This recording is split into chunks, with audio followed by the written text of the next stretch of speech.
Bienvenue à cette nouvelle édition du Bulletin des régions. Au cours de la prochaine heure, vous verrez des reportages qui proviennent de partout au Québec grâce à la collaboration des télévisions communautaires associées à Cogeco. Bonne émission.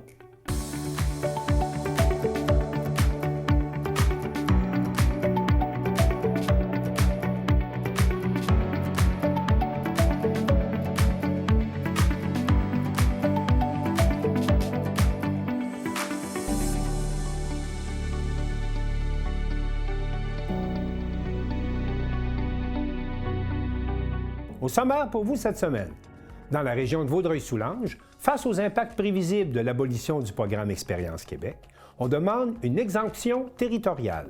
À Forestville, les organismes communautaires sonnent l'alarme face à la montée de la pauvreté et réclament plus de justice sociale. À Sainte-Flavie, on apprend à travailler avec les générations X, Y et Z. À Rimouski, le comité logement Bas-Saint-Laurent présente un outil permettant aux locataires de calculer si la hausse du loyer proposé est raisonnable. À Gaspé, on souligne 3 décennies d'engagement, de soutien et de solidarité pour la maison par enfant. À Rawdon, on prépare 3 jours d'activités pour célébrer la Saint-Patrick. À Chandler, l'équipe Les Vikings du Rocher de la Ligue de hockey senior de l'Est du Québec est très active sur la patinoire, mais aussi sur les réseaux sociaux. Mais pour commencer cette émission, on se rend dans l'Anaudière, où le tracé proposé pour le train à grande vitesse entre Québec et Toronto soulève beaucoup d'inquiétudes. Un reportage de Daniel Yvon de CTRB. On est en préparation pour une manifestation de la part de l'UPA Lanaudière. Cette manifestation aura lieu dans quelques instants pour parler du fameux TGV qui veut passer ici dans le coin. Aujourd'hui, c'est une journée de consultation et au niveau de l'UPA Lanaudière, ils ont décidé de protester, de présenter leur doléance par rapport à ce projet. Donc, on voit présentement des pancartes qui sont en train de s'installer. Il va y avoir des appels, des conférences qui vont être données par différents intervenants. On voit la présence de M. Yves Perron qui va être ici sûrement pour parler. Donc, c'est un dossier à suivre.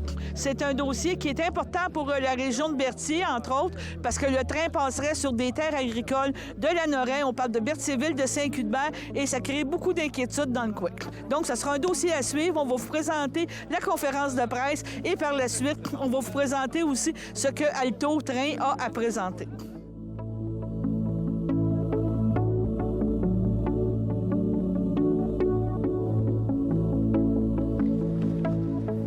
Aujourd'hui, au nom de la relève agricole, je prends la parole parce que trop souvent, on nous applaudit sans vraiment nous écouter.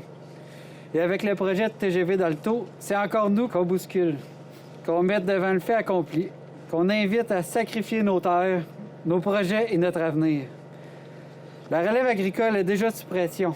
On a l'accès aux terres quasi impossible. La pression foncière qui explose, la rentabilité fragile, l'adaptation au changement climatique, la charge mentale grandissante. Pourtant, ma génération prend le relais, nourrir le Québec, bâtir des entreprises solides et laisser quelque chose de durable. Mais comment transmettre une ferme quand de nouveaux projets mettent en péril ce que nous tenons à bâtir? Oui, moderniser les infrastructures, mais pas au prix de nos terres et de notre avenir. Nous demandons au gouvernement de revoir la pertinence du projet et de garantir une véritable consultation avec la population. Et comme l'a mentionné Marcel, Alto a choisi de contourner la CPTAC, l'organisme qui existe justement pour protéger notre territoire agricole, limité et non renouvelable. Nous déplorons profondément cette décision. Nous exigeons qu'Alto respecte les mêmes règles que tout le monde et nous dénonçons aussi le projet de loi fédérale C5 qui accélère des projets d'infrastructure en contournant des règles environnementales et démocratiques. Le développement du Québec ne peut pas se faire contre ceux qui nous nourrissent. Il doit se faire avec nous. Je suis en compagnie de Yves Perron, qui est député ici de Berthier-Masquinongé. Je sais que tu n'es plus pas partant en agriculture, mais tu as vécu beaucoup pendant au moins 8 ans la réalité des agriculteurs. Et ça, c'est comme un coup dur, là, présentement, pour les agriculteurs. Absolument. Puis c'est pas parce qu'on n'est pas porte-parole qu'on ne l'a pas dans le cœur, l'agriculture. Hein? Je l'ai dit au milieu que j'allais être là encore. On est encore. Puis aujourd'hui, on est 3 collègues. Ouais. J'ai Luc Thériault de Montcalm, j'ai Gabriel Sainte-Marie de Joliette qui est avec moi aussi parce que c'est un regroupement de la Naudière. Dans le fond, nous, les questions qu'on pose, c'est si la grande question, là, si ce projet-là est si bon que ça, pourquoi on a besoin de changer les lois pour le passer? Parce que ce qu'on dénonce beaucoup, c'est C15 au Parlement fédéral, où là, on retire l'application de l'Office du transport du Canada sur le TGV. On retire la possibilité de contester puis de se faire entendre devant un commissaire.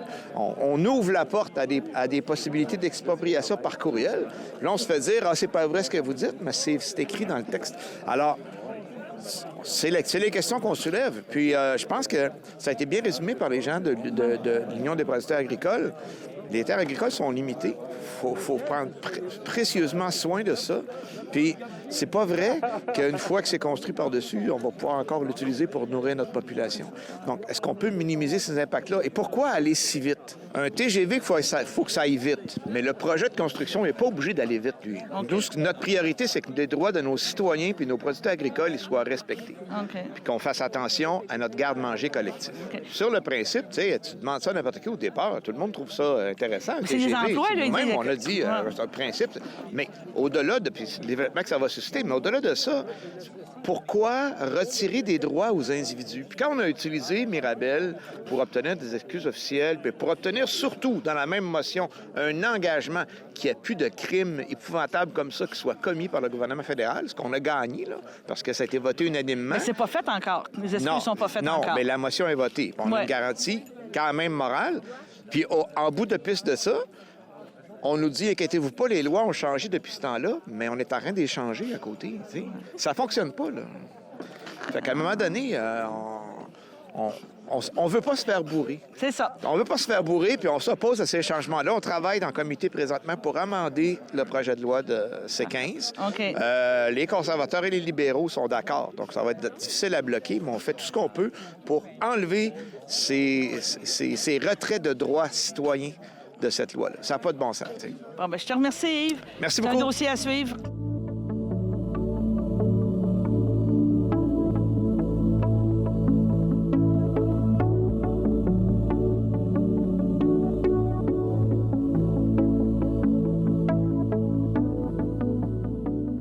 C'est en compagnie de Philippe Archambault, qui est le vice-président communication pour Alto. Alto, qu'est-ce que c'est? C'est un train. Hein? C'est le train à grande vitesse il y a un projet entre Québec et Toronto. C'est bien ça? C'est un projet fédéral de construire un train à grande vitesse entre la ville de Québec jusqu'à Toronto. Donc, c'est un tracé d'à peu près 1000 km. C'est un projet ambitieux, un projet pour lequel on est en phase de développement en ce moment. Donc, pour les 4 prochaines années, de cette année jusqu'à 2029, 2030.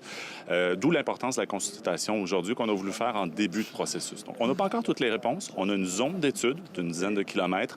On voulait aller à la rencontre des gens partout sur le territoire pour entendre les commentaires, les suggestions, les critiques, les commentaires également, prendre tout ça en compte avant que toutes les décisions soient prises. Donc, on veut vraiment prendre le temps de bien faire les choses en début du processus avant d'arriver un peu plus tard cette année avec là un tracé beaucoup plus précis. Puis à terme, c'est une emprise de 60 mètres de large qu'on va avoir besoin pour construire le train. En fait, on voit la croissance du Canada, surtout dans le corridor entre Québec et Toronto. 40 % de la population, même 44 % de la population habite dans ce corridor-là au Canada. C'est le plus densément peuplé. Et on voit une saturation des infrastructures de transport en ce moment. Donc, les autoroutes, les avions, au niveau du train également pour passagers, il y a une limitation en ce moment parce que les rails sont la propriété et les trains de marchandises ont la propriété pour le passage. La priorité. La priorité en ce moment, effectivement. Merci.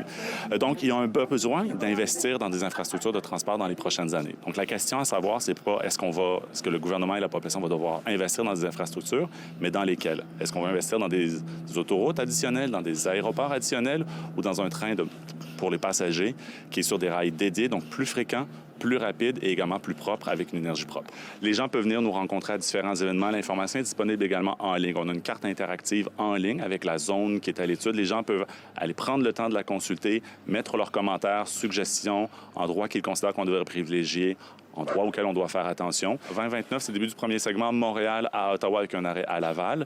On a choisi ce segment-là parce que c'est le plus court sur l'ensemble du réseau, le moins compliqué, je dirais pas le plus simple, mais le moins compliqué. Et c'est aussi un tracé un tronçon qui va permettre de mobiliser les équipes tant au Québec qu'en Ontario en même temps. Donc, ce premier tronçon-là va nous permettre d'apprendre, d'améliorer les processus et d'ensuite de déployer les équipes vers l'est et vers l'ouest pour poursuivre le tracé à ce moment-là vers Québec et vers Toronto. Bien, au niveau de la construction, on parle de 50 000 emplois qui vont être créés pendant la phase de construction. Donc ça, c'est des emplois ici au Québec et en Ontario. On va avoir besoin d'expertise professionnelle, mais d'expertise également au niveau de la construction. Au niveau des matériaux, beaucoup de béton, d'acier, d'aluminium, donc beaucoup de matériaux qui vont être sourcés ici au Québec et en Ontario. Il va y avoir des retombées économiques, ça c'est certain, pour l'industrie ici au Québec. Notre plateforme de consultation en ligne est disponible jusqu'au 27 mars, donc à altotrain.ca. Et on a également des sessions d'information virtuelles qui sont affichées sur notre site Web qui se poursuivent en février et en mars.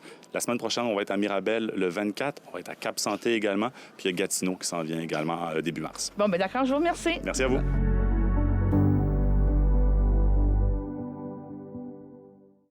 Dans la région de Vaudreuil-Soulanges, les chefs d'entreprise et les dirigeants du réseau public de la santé s'unissent pour dénoncer les impacts des modifications au programme d'immigration du gouvernement du Québec.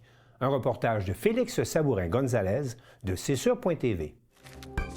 Dans la foulée de l'abolition du programme de l'expérience québécoise par le gouvernement du Québec, Développement Vaudreuil-Soulanges a tenu le 11 février dernier une conférence de presse au pôle civique de la MRC de Vaudreuil-Soulanges.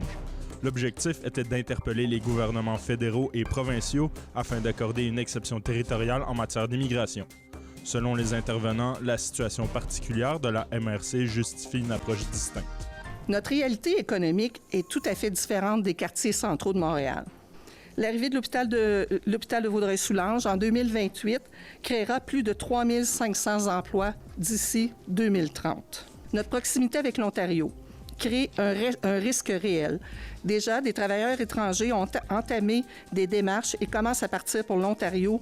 Il faut se donner les moyens pour attirer à l'international les travailleurs étrangers parce que de toute évidence, on n'a pas au Québec cette main-d'œuvre-là qui est disponible. Nous demandons officiellement au gouvernement du Canada et au gouvernement du Québec d'accorder une exception territoriale pour le territoire de la MRC de Vaudreuil-Soulanges afin d'octroyer une clause grand-père aux travailleurs et travailleuses admissibles à l'ancien programme du PEC. Ce qu'on vise, c'est de conserver sur notre territoire à l'emploi de nos entreprises, les gens qui sont ici actuellement. Je vais être parfaitement clair sur un point qui me semble fondamental. Les personnes immigrantes, citoyens faisant partie de nos communautés, ne sont absolument pas un problème à régler. Ils ne sont en aucun cas un fardeau pour notre communauté. Au contraire, ils apportent tellement plus que leur simple force de travail. Les récents changements au programme d'immigration font en sorte que plusieurs entreprises locales se retrouvent dans une situation précaire quant à leur avenir. Pour plusieurs d'entre elles, ces travailleurs sont essentiels au bon fonctionnement de leur activité. Aujourd'hui, l'enjeu dépasse notre capacité d'intervention.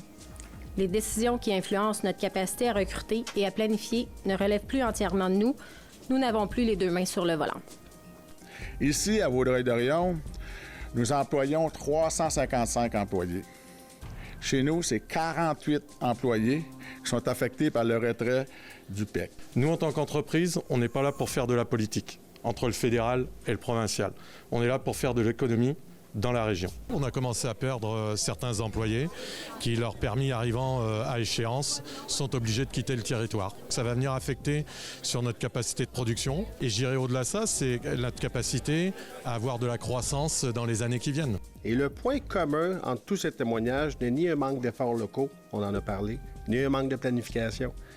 C'est une chose très précise, l'incertitude créée par les règles actuelles en matière de main-d'œuvre étrangère. On parle d'environ 800 000 $ en moyenne qu'une entreprise pense perdre dans les prochains mois si elle devait perdre ces employeurs-là.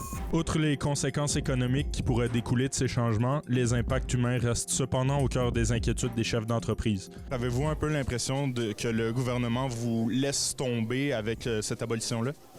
C'est sûr. Alors, avant de nous laisser tomber, je pense qu'il laisse tomber les personnes qui sont venues. On est quand même allé chercher du monde à l'international. Ces personnes-là ont tout laissé pour venir chez nous. Et d'un seul coup, on change les règles du jeu et on leur dit désolé. On a tous le sentiment d'avoir été abandonnés, mais c'est surtout les gens qu'on a attirés chez nous. On ne déracine pas continuellement des familles. On ne déracine pas des enfants intégrés. On ne chamboule pas des communautés entières. Maintenir des conditions favorables au PEC pour celles et ceux qui sont déjà ici, ce n'est pas un privilège, c'est un engagement moral à respecter.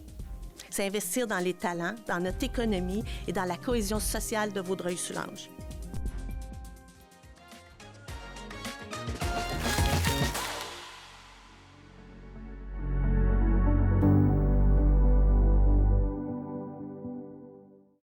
La table des groupes populaires de la Côte-Nord réclame plus de justice sociale alors que les crises s'accumulent et génèrent de plus en plus de précarité. Joanie Gaudreau, de la télévision du Littoral. Des organismes communautaires de la Côte-Nord sonnent l'alarme. La crise climatique et la crise sociale s'alimentent mutuellement pendant que l'écart entre les plus riches et les plus vulnérables continue de se creuser. Réunis à Forestville le 19 février, à la veille de la Journée mondiale de la justice sociale, des représentants de groupes populaires de la région ont lancé un appel clair au gouvernement du Québec. Selon eux, la multiplication des crises fragilise de plus en plus les ménages nord-côtiers. L'écart entre les riches et les pauvres est tellement rendu large que les gens qui sont du côté de la classe moyenne et des plus démunis sont plus capables de suffire aux besoins de base, là. Se loger, se nourrir, s'habiller, le transport, etc. Tout est tellement démesuré. Et ce qu'on constate, c'est qu'il y a aucune mesure de contrôle qui est mise pour arrêter l'hémorragie, finalement. Là. Les organismes soutiennent que le dérèglement climatique n'est plus une menace abstraite. Il a des effets concrets sur les finances des ménages, l'instabilité des récoltes, les coûts énergétiques croissants et la soif de profit de plus en plus grandissante des géants de l'alimentation poussent l'inflation alimentaire vers des sommets insoutenables, selon Marie-France Imbeau, directrice de la PIC Haute-Côte-Nord. Pour Michel Savard, justice sociale et justice climatique sont indissociables. Oui, bien en fait, c'est un peu comme si la crise climatique n'existait plus. On est passé en mode économie de guerre. Donc là, présentement, on est en course à l'armement, plutôt de faire la course ou la course contre le réchauffement climatique. Et c'est malheureux parce que le réchauffement climatique va s'accélérer. Le coordonnateur de la table des groupes populaires ajoute que malgré le contexte géopolitique, les gouvernements ne doivent pas perdre de vue les besoins fondamentaux de la population.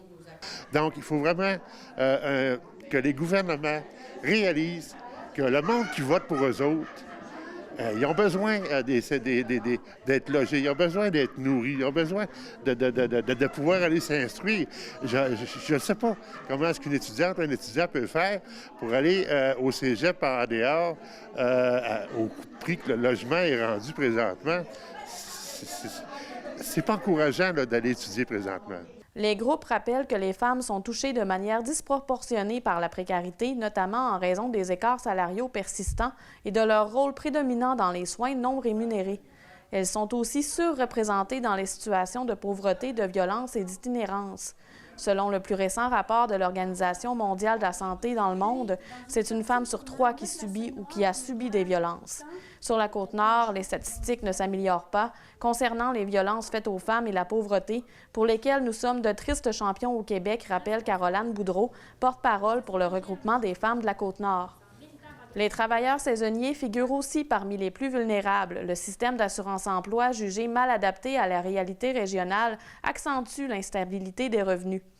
Pour financer une relance sociale et climatique, les groupes avancent plusieurs solutions fiscales.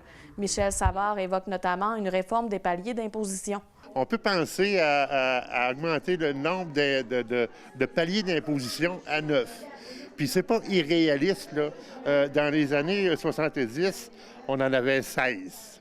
Donc, on ne va même pas jusqu'à demander de revenir à 16. On demande de monter ça à 9. Présentement, on en a 4. Ce qui fait que les braquettes, la fourchette est large, là, avant que tu puisses... Et si on pouvait convaincre le gouvernement de ramener les 9 paliers d'imposition, juste là-dessus, on irait chercher 2,5 milliards de dollars par année. Il soutient également que des baisses d'impôts récentes ont privé l'État de revenus importants. Il serait aussi possible d'instaurer un impôt sur le patrimoine du 1 % des plus riches, imposer davantage les gains en capital, réinstaurer la taxe sur le capital pour les institutions financières notamment. Selon les organismes, le modèle québécois en matière de justice sociale s'est fragilisé au fil des années. Ils réclament un réinvestissement dans les services publics, les programmes sociaux et l'action communautaire autonome afin de freiner l'élargissement des inégalités sur la Côte-Nord. Joanie Gaudreau, à Forestville.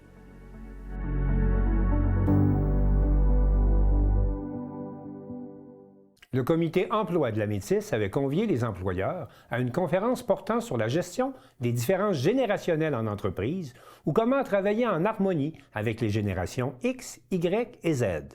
Un reportage de Marc Després, et la télévision de la Métisse. Eh bien, Stéphane Simard, donc aujourd'hui, une conférence, une belle participation, donc conflit ou possibilités, comment jongler avec les différentes générations au travail. Donc, heureux, justement, quand même une bonne cinquantaine de participants. Oui, en fait, l'objectif, c'était vraiment d'attirer des gens qui ont des petites, moyennes entreprises, qui sont confrontés vraiment au défi de gérer des fois des petites équipes. Mais même dans une petite équipe, tu peux te retrouver avec 3, 4 générations différentes. Et évidemment, chaque génération a des attentes qui ne correspondent peut-être pas nécessairement aux nôtres comme gestionnaire. Et donc, conférence qui a duré tout l'avant-midi avec, bon, oui, effectivement, des présentations de votre part, mais aussi des ateliers. Oui, l'objectif, c'est ça, c'est que les gens sortent d'ici avec au moins une idée pratico-pratique qu'on peut mettre en application, quelque chose de simple.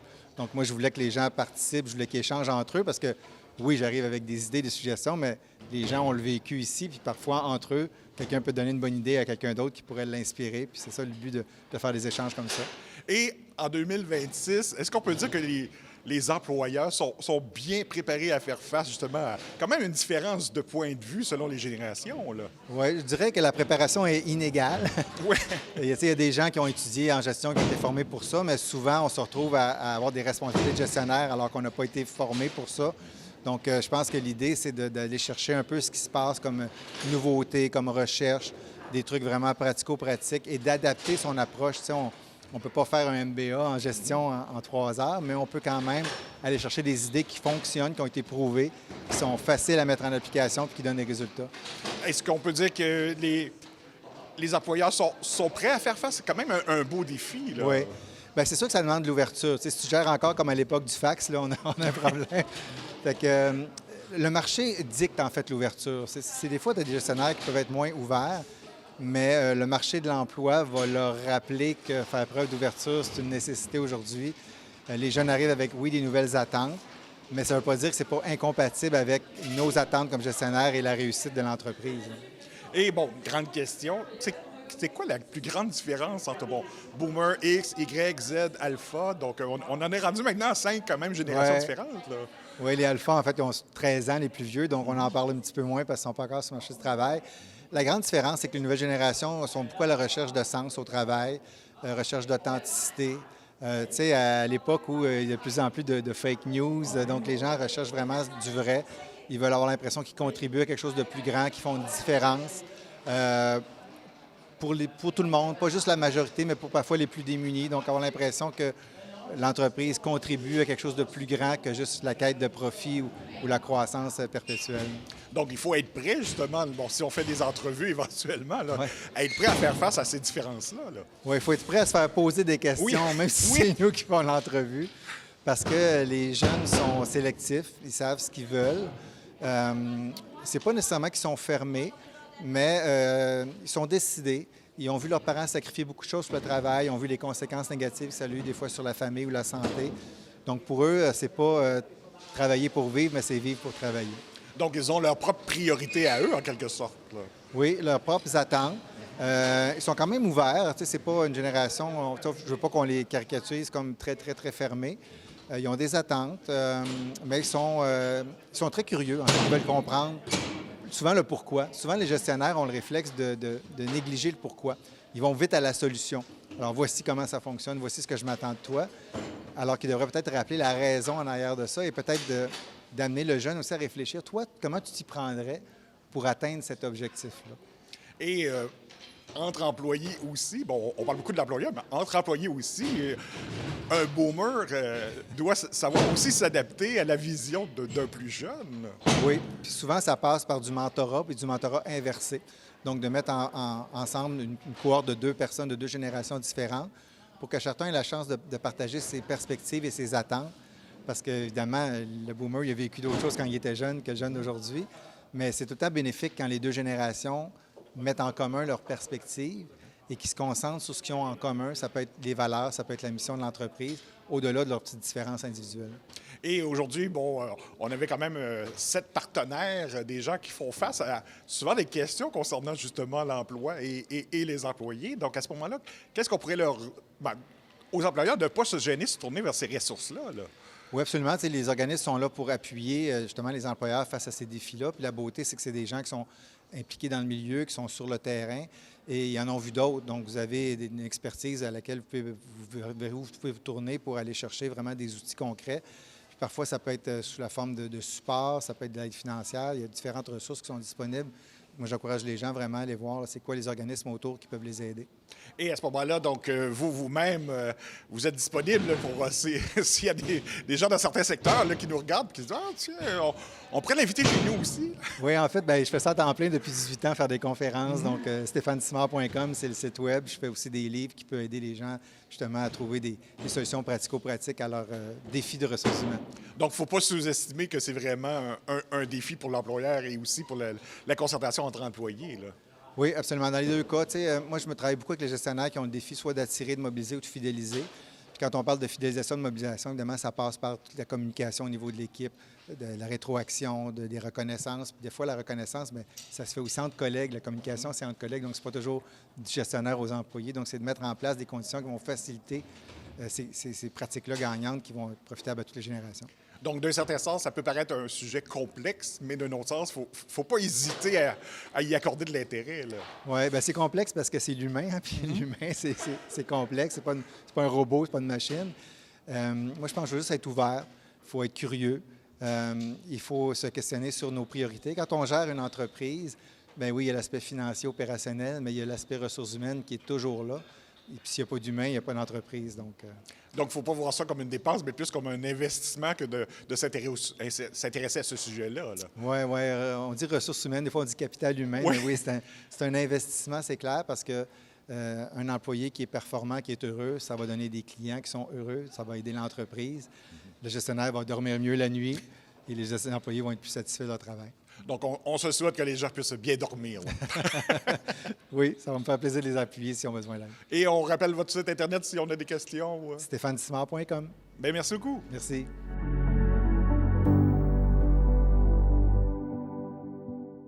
Carl Blanchette de la télévision de la Matapédia fait le tour des questions entourant les hausses de loyer en compagnie de Thomas Savy du comité logement du Bas-Saint-Laurent qui nous présente un outil permettant de calculer si une hausse de loyer est raisonnable.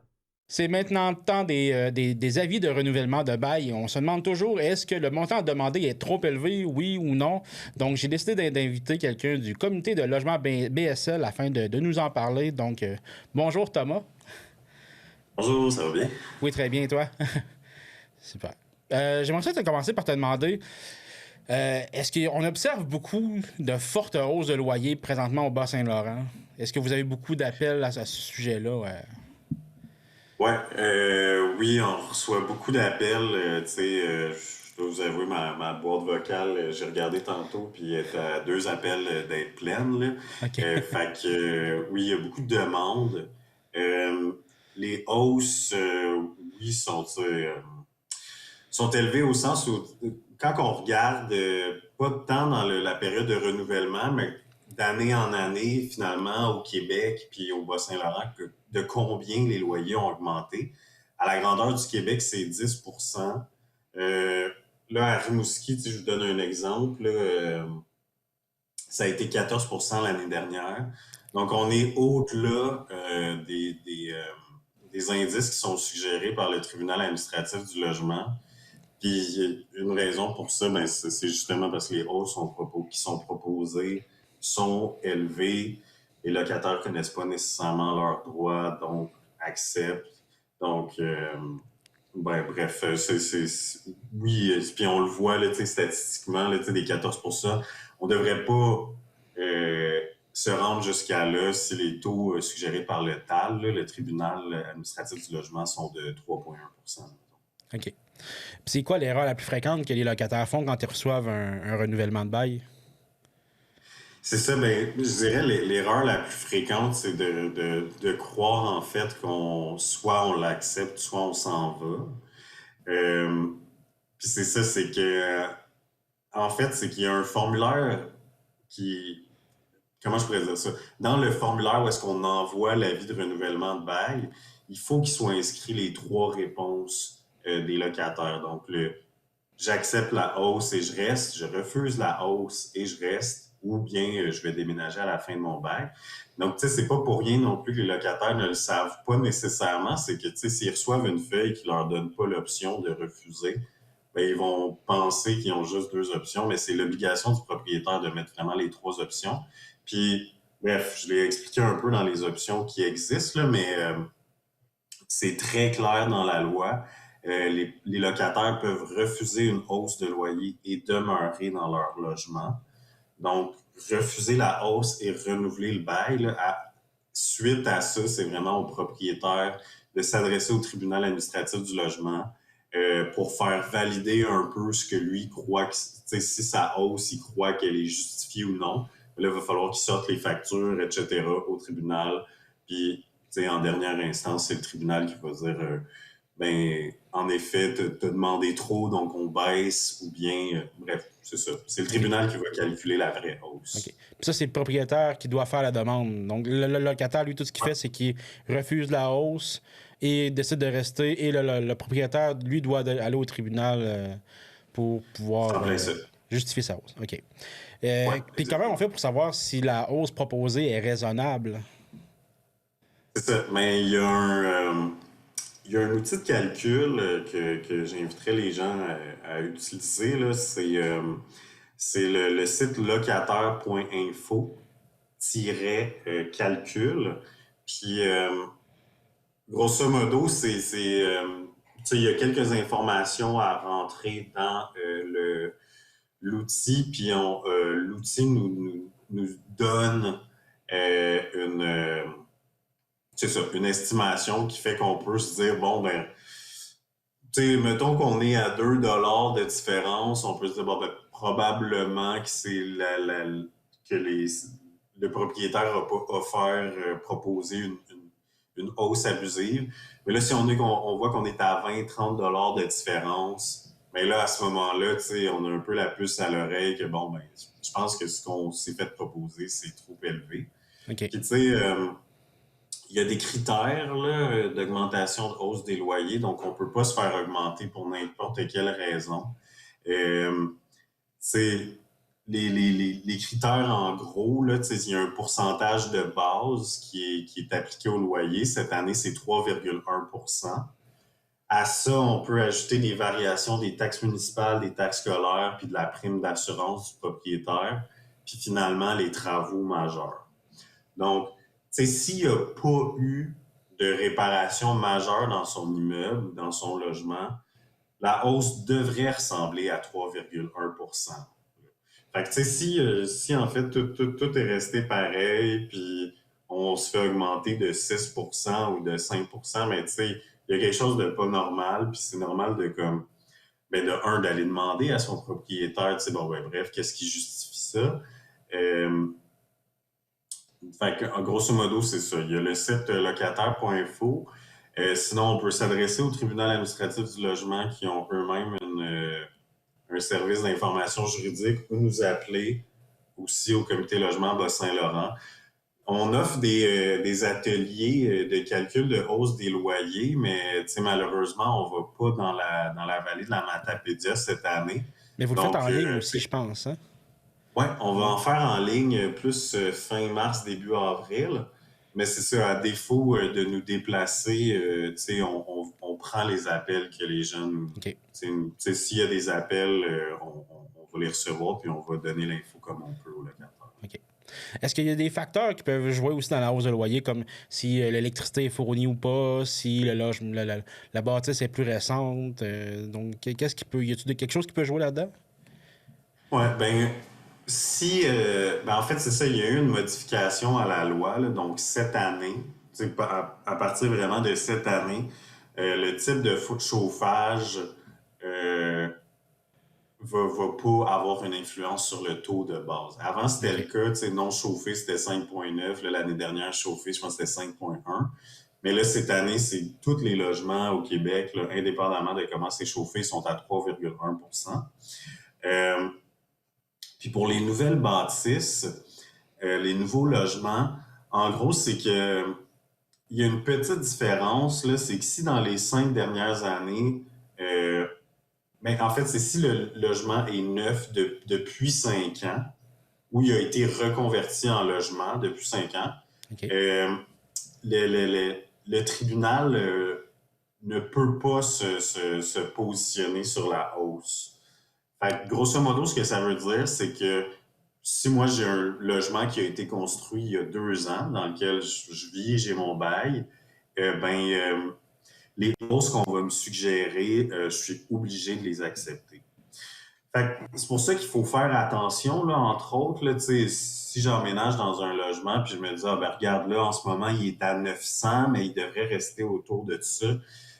Pour un nouveau logement, c'est pas vrai. Puis ça, c'est quelque chose qu'on critique là, en tant que comité logement. C'est cette idée-là aussi que plus qu'on construit, plus que ça va baisser les loyers.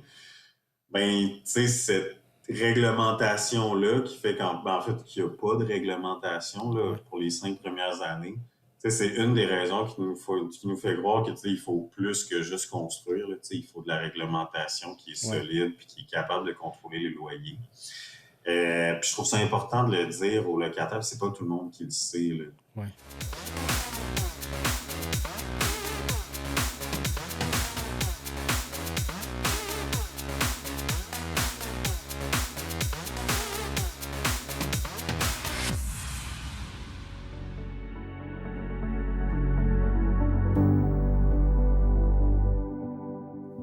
Près de 300 familles requièrent chaque année les services de la maison par enfant à Gaspé, qui souligne cette année son 30e anniversaire. Un reportage d'Igor Nérisson pour Télé Gaspé. 30 ans, c'est rare pour un organisme communautaire. Et pourtant, au cœur de Gaspé, la maison de la famille par enfant célèbre cette année 3 décennies d'engagement, de soutien et de solidarité. Un anniversaire qui témoigne d'une histoire profondément ancrée dans la communauté pour un organisme devenu une ressource incontournable pour les parents du Grand Gaspé. La Maison de la Famille existe donc depuis 30 ans. En 1996, c'est parti d'une initiative citoyenne, 3 mamans qui avaient le goût de se rassembler puis trouver un lieu où elles pourraient faire des activités ensemble, etc. Fait que c'est parti comme ça. 8 ans après sa fondation, l'équipe s'est installée dans une maison chaleureuse, accessible et proche des autres services. Un lieu qui, depuis, accueille chaque année de 250 à 300 familles. La maison, il faut attendre 2004 pour que l'organisme vienne s'installer donc, dans cette maison au centre-ville. Mais c'est ça, elles ont tout de suite mis en branle toutes les procédures pour devenir un organisme communautaire autonome famille. Ici, on trouve bien plus qu'un simple endroit où se rencontrer. De nombreux services sont également offerts. On en a vraiment beaucoup. On a des services individuels, des services de groupe.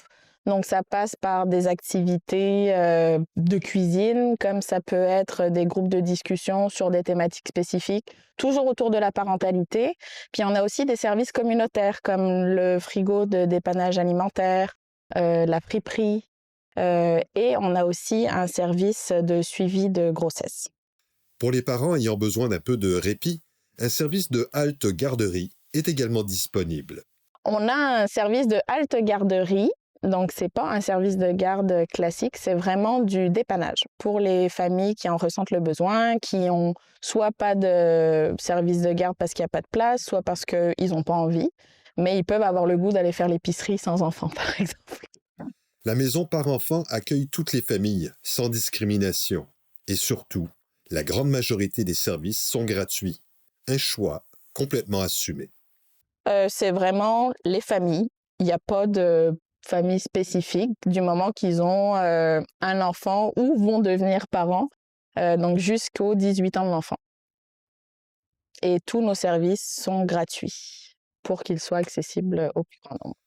Pouvant compter sur une équipe de 8 personnes, de nombreux bénévoles et plusieurs collaborateurs, la Maison de la Famille s'appuie également sur un vaste réseau de partenaires situés à proximité. L'avantage qu'on a comme organisme, c'est notre positionnement géographique. On est au centre de la ville de Gaspé. Donc, c'est vraiment pratique aussi pour les familles qui voudraient se rendre dans d'autres organismes partenaires, justement. Ça se fait beaucoup à pied.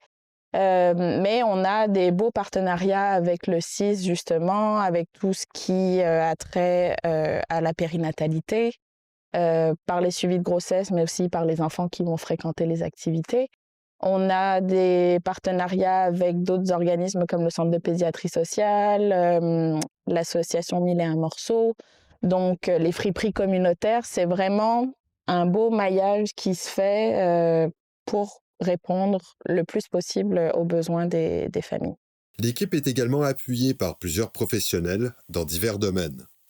Pour ce qui est des activités et services autour de la parentalité, on a des éducatrices spécialisées, on a des personnes en charge des relevailles, par exemple, on a une éducatrice à la petite enfance pour la halte garderie, des gestionnaires aussi. Et puis pour tout ce qui est suivi de grossesse, là, c'est vraiment un partenariat avec une équipe pluridisciplinaire. Donc, on a des médecins, des sages-femmes. Après 30 ans d'existence, beaucoup de chemin a été parcouru. Mais les prochaines années seront également fort occupées, alors que plusieurs projets sont en branle, dont celui d'un agrandissement majeur. Le plus gros dont on a entendu parler, c'est le projet d'agrandissement de nos locaux. Donc, qui consiste en une extension du bâtiment qui permettrait d'accueillir une grande salle polyvalente qui est avec une cuisine équipée pour offrir des cuisines collectives et la première salle de naissance au sein même d'un organisme communautaire en Gaspésie. Et également une chambre de latence qui permettrait aux familles qui vivent un peu loin sur le territoire, Murdoch, Grande-Vallée, etc., de vivre les premières phases de l'accouchement dans un environnement sécuritaire, proche de l'hôpital, et d'être plus serein pour vivre ça de la meilleure façon possible, parce qu'on s'entend que s'il y a une tempête de neige, ça rajoute un stress supplémentaire, si on nous renvoie chez nous, etc. Donc, c'est vraiment un beau projet qui va venir toucher tout ce qui est donc suivi de grossesse, mais également activité de la maison de la famille, parce que on a beaucoup de familles qui viennent et des fois, on est un petit peu restreint par l'espace. Donc là, ça va nous permettre de pouvoir accueillir des plus gros groupes aussi. La maison de la famille se targue de ne pas avoir de liste d'attente pour quiconque a besoin de ses services ou d'un répit. Seuls les ateliers demandent une inscription car le nombre de places est le plus souvent limité. Non, on n'a pas de liste d'attente. Pour ce qui est des activités et des services, ça fonctionne vraiment. Quand c'est des activités spécifiques du style yoga, par exemple, c'est sur inscription.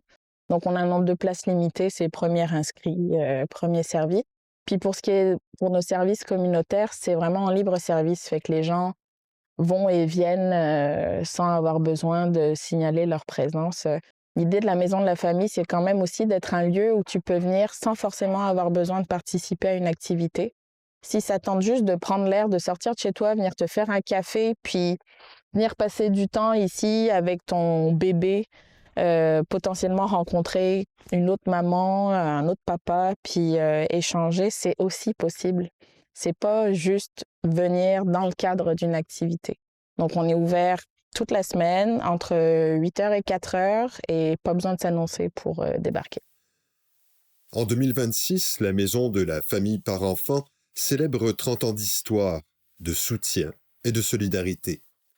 Pour l'occasion, plusieurs activités festives seront offertes gratuitement. Pour y participer, il suffit de consulter le site Internet de l'organisme et d'avoir un enfant.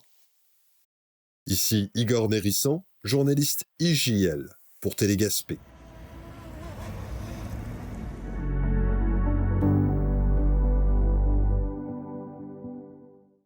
Du 13 au 15 mars prochain, on prévoit 3 jours d'activité à Rawdon pour souligner la Saint-Patrick et l'équipe de CTB-TV était au lancement de la programmation de cette fête qui ne cesse de prendre de l'importance.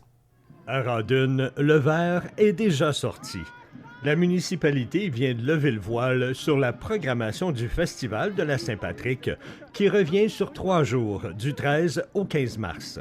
Un rendez-vous bien ancré dans la région. Le festival en est à sa 48e année et il s'impose comme le 3e plus grand au Québec, derrière Montréal et Québec. L'an dernier, l'événement a attiré plus de 12 000 personnes et l'organisation compte encore une fois sur une forte participation. Lors du lancement, le maire de Rawdon, M. Raymond Rougeau, a d'abord pris la parole pour accueillir les invités. Alors bonsoir tout le monde. Très heureux de vous voir encore cette année pour notre festival. En fait, le lancement de la programmation pour notre festival cette année, on sait que depuis quelques années, ça grossit d'année en année. Les gens s'impliquent de plus en plus. Il y a de plus en plus de chars allégoriques, plus en plus de gens qui assistent aux événements, à la parade. Même l'an passé, il pleuvait, et malgré la pluie, il y avait plein de gens sur la rue Queen. L'année d'avant, on était entre 10 et 12 000 personnes sur la rue principale pour l'événement. Ce soir marque également le dévoilement de la programmation 2026, qui promet encore une fois des activités, des spectacles et des moments rassembleurs pour les petits et pour les grands. Merci à tous ceux et celles qui contribuent à faire de cette fête un succès année après année. Après une série d'allocutions, notamment celle de la préfète de la MRC de Matawinie, Mme Isabelle Perrault, on a aussi dévoilé le Grand Marshal 2026, le révérend Rodney Clark de l'Église anglicaine Christ Church de Rawdon. Un visage bien connu et très apprécié dans la communauté. Il est également reconnu pour son grand sens de l'humour. Je suis aussi rappelé que je suis un bloke. Oui, c'est vrai. Et que ma prononciation pour certains mots ou expressions était mauvaise quand je parle français. Parfois, quand je dis l'amour, souvent c'est comme la mort. Et c'est une horreur quand tu célèbres des noces. Cela a été accueilli avec un éclat de rire de François, qui m'a dit que tout le monde ici aime les blocs et que cela faisant partie de leur charme de déformer les mots. Évidemment, je suis très charmante, François. La rencontre s'est finalement conclue avec la révélation de la programmation complète. Ma collègue, Ariel, était sur place et s'est entretenue avec le maire de Rawdon, l'organisatrice du festival, Mme Andréane Goulet, ainsi que le grand marshal, le révérend Rodney Clark. Bonjour, M. Rougeau. Vous êtes maire ici à Rawdon. On le sait, le Festival Saint-Patrick est un gros festival. Qu'est-ce que ça représente comme vous, en tant que maire, d'avoir ce festival-là ici? Moi, c'est la visibilité que ça nous donne. Ça nous fait rayonner, pas juste dans notre MRC, mais régionalement. Il y a des gens qui viennent de Trois-Rivières, qui viennent de partout pour participer à notre festival. Parce que, je vous dis, on est le 3e plus gros festival de Saint-Patrick au Québec. Alors, mis à part Montréal, Québec, Rawdon, c'est l'endroit pour venir faire la fête. Et c'est moi, ce qui me touche avec ce festival-là, c'est la joie qu'on voit dans les visages des gens. On voit les enfants parce qu'une parade, il y a des farfadets, il y a des clowns, il y a des avaleurs de feu, il y a toutes sortes de choses. Fait que les enfants sont émerveillés. Mais pendant 3 jours, on peut dire que le monde oublie un peu les problèmes qu'on entend aux nouvelles à travers la planète et s'évade dans un monde festif. Et ça dure 3 jours comme ça. Il y a plein d'événements pour les enfants, pour les grands. Il y en a pour tout le monde. Fait que c'est un peu ça, c'est magique. Qu'est-ce que ça nous dit sur la communauté de Rawdon? Ça fait qu'on est, une communauté multiethnique. On a plus de 40 communautés dans notre municipalité. Alors, mais la racine irlandaise est très profonde. Et pendant 3 jours, là, peu importe de quelle nationalité que vous êtes, nous sommes tous irlandais. Bonjour Andréane. Bonjour. Alors c'est toi là, qui est vraiment comme le cerveau du groupe ici pour la Saint-Patrick. C'est à quoi on peut s'attendre là, cette année? En fait, la Saint-Patrick, c'est un travail de collaboration. Là, la municipalité de Rawdon en entier travaille sur ce projet-là. La Saint-Patrick, c'est l'événement signature de la municipalité, donc ce qui fait en sorte qu'on a vraiment beaucoup d'activités sur 3 jours. Mais en amont de ces 3 jours-là, on a le concert celtique. Donc, c'est une nouveauté cette année. C'est Joanne Saint-Georges qui, avec sa harpe, va rencontrer plusieurs endroits. On passe par Saint-Roch, on va jusqu'à Sainte-Mélanie, on se rend jusqu'à Repentigny pour présenter le festival. On trouvait que c'était une belle façon de promouvoir le festival de façon différente et très fière de cette belle collaboration. Puis toi, mettons, après avoir tout organisé, c'est quoi la chose que tu as le plus hâte à regarder? En fait, tout. La parade, c'est sûr que c'est vraiment fantastique parce que c'est là où on se rend, où tous nos commerçants, où tous nos citoyens s'impliquent. Il n'y a pas grand monde à Rawdon qui ne participe pas à la parade cette journée-là. Donc, c'est sûr que de voir les chars allégoriques que les gens vont avoir créés, c'est un petit plus. Mais dans ma programmation, j'aime bien le concert qu'on va avoir à l'Église Marie-Reine du Monde. Donc, c'est le concert Roshan. On les a rencontrés l'année passée au dans le cadre de la programmation d'un autre festival irlandais.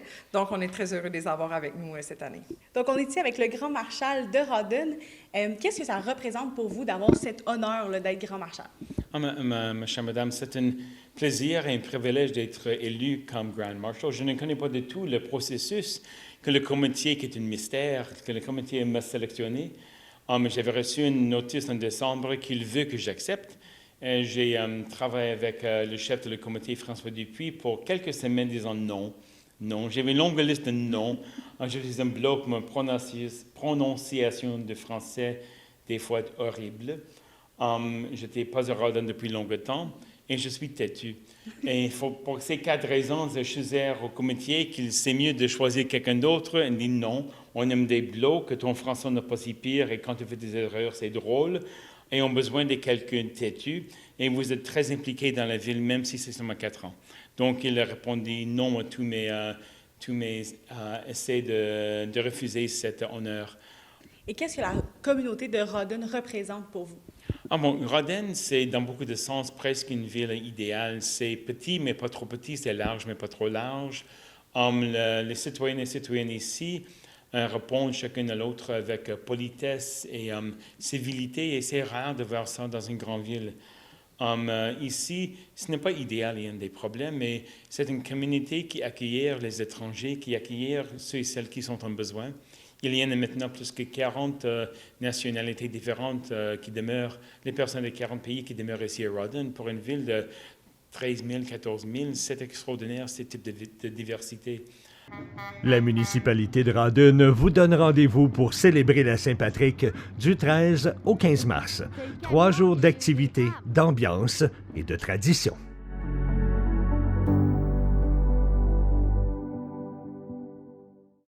Simon Thériault de Télévague nous présente Tania Cyr, la responsable des médias sociaux du club Les Vikings du Rocher, à Chandler, qui a créé un véritable engouement pour les joueurs de cette équipe de la Ligue de hockey senior de l'Est du Québec. Au centre sportif Clément Tremblay de Chandler avec Tania Cyr. Ça va bien, Tania? Oui, ça va bien, toi? Oui. Tania, je dois dire que je t'ai découvert cet hiver pendant le match des Toutous. Je t'avais contacté pour avoir des images, puis je suis comme tombé sur le charme du réseau social, le compte Facebook des Vikings. C'est vraiment impressionnant ce que tu fais. Donc, comment ça a commencé cette belle aventure-là? Ça a commencé il y a 3 ans. Là, ça a commencé un peu avec juste publier des scores puis les matchs qui arrivaient.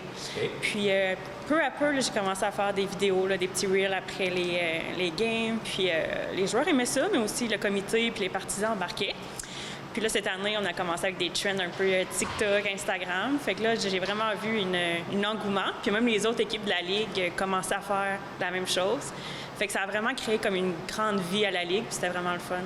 Donc là, c'est toi qui es en charge de les médias sociaux des Vikings du Rocher. Oui, c'est moi. Okay. Quand les Vikings, exemple, ils vont jouer, j'ai vu qu'ils ont joué 1-2 matchs à Passaibiac, tu suis-tu l'équipe aussi sur la route? Oui, j'essaie de les suivre le plus possible. C'est sûr, des fois, j'ai des contretemps, mais cette année, j'ai manqué 2 matchs, je pense. OK. Juste 2 matchs? Oui. Non, j'aime bien ça, les suivre aussi. Tu es une passionnée. Oui, puis c'est une belle gang, on a vraiment du fun. Ouais. Donc, t'aimes ton travail, les médias sociaux, puis t'aimes aussi le fait d'aller voir des games de hockey, de suivre les gars. Oui, vraiment. On dirait que quand je suis loin, là, c'est là que c'est plus stressant. Puis j'aime ça comme d'amener la foule qui ne peut pas se déplacer, okay. De voir des extraits des games et tout. Là. Non, c'est spécial parce que c'est ça, on peut voir les extraits, on peut voir, il y a des petits vox pop aussi, un peu comme je parlais tantôt, le match des Toutous, les gens qui n'ont pas eu la chance de voir le match, bien, ils peuvent aller voir les séquences vidéo, on voit tous les Toutous tomber sur la glace en même temps, c'est vraiment spécial. Puis les Vikings, pour toi, donc tu dis ça fait 3 ans que tu es là, c'est devenu un peu une petite famille? Oui, vraiment. Là, tu sais, quand on a perdu la fin de semaine passée, là, il y a quelques larmes qui se sont échappées. Non, les joueurs, je suis rendue quand même proche d'eux. Le comité aussi, là, c'est vraiment une famille, puis je les adore vraiment. Vous avez vraiment eu une belle saison aussi. Là, c'était spécial. Ça semble d'un groupe soudé. Mais malheureusement, ça s'est terminé. Ben, c'est quand même de semi-finale qui était, donc c'était quand même bien. Tu as quelques jeunes dans l'équipe, donc ils ont fait un beau bout de chemin. Oui, vraiment. Puis je trouve que ça a encore plus une signification cette année à cause des années difficiles qu'on a eues.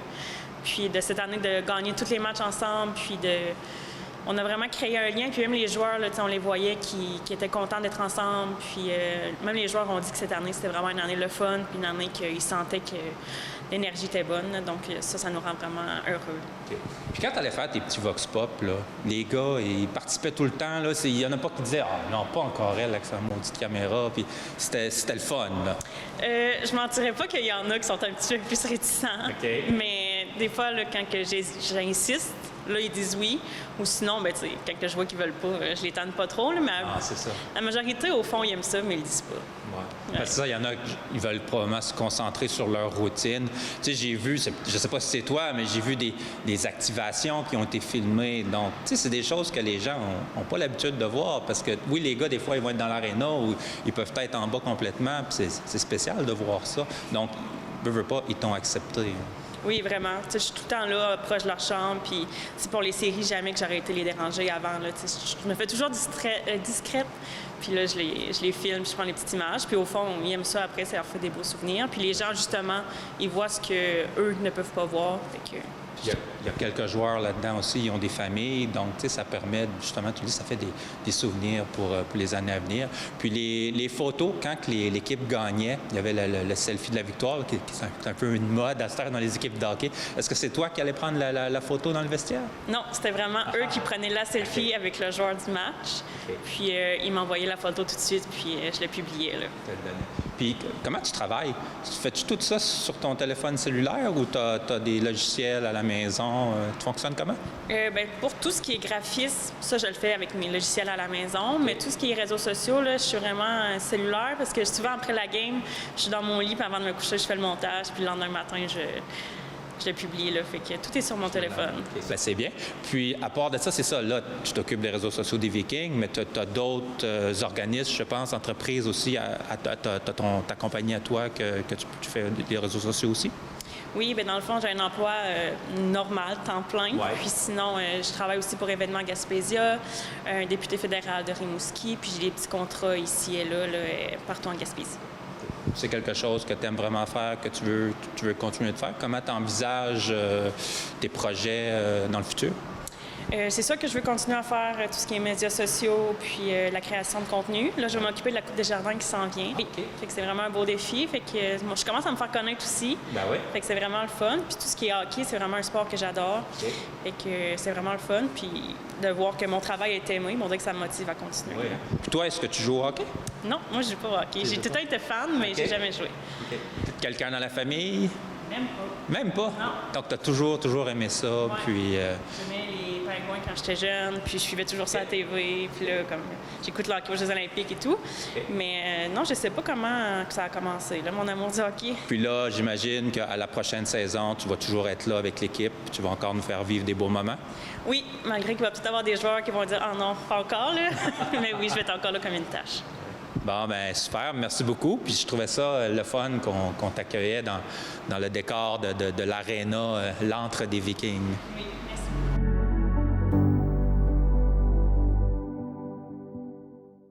C'est tout pour le Bulletin des régions cette semaine. J'espère que cela vous a plu. Je remercie toutes les stations de télévision participantes et je vous dis à bientôt.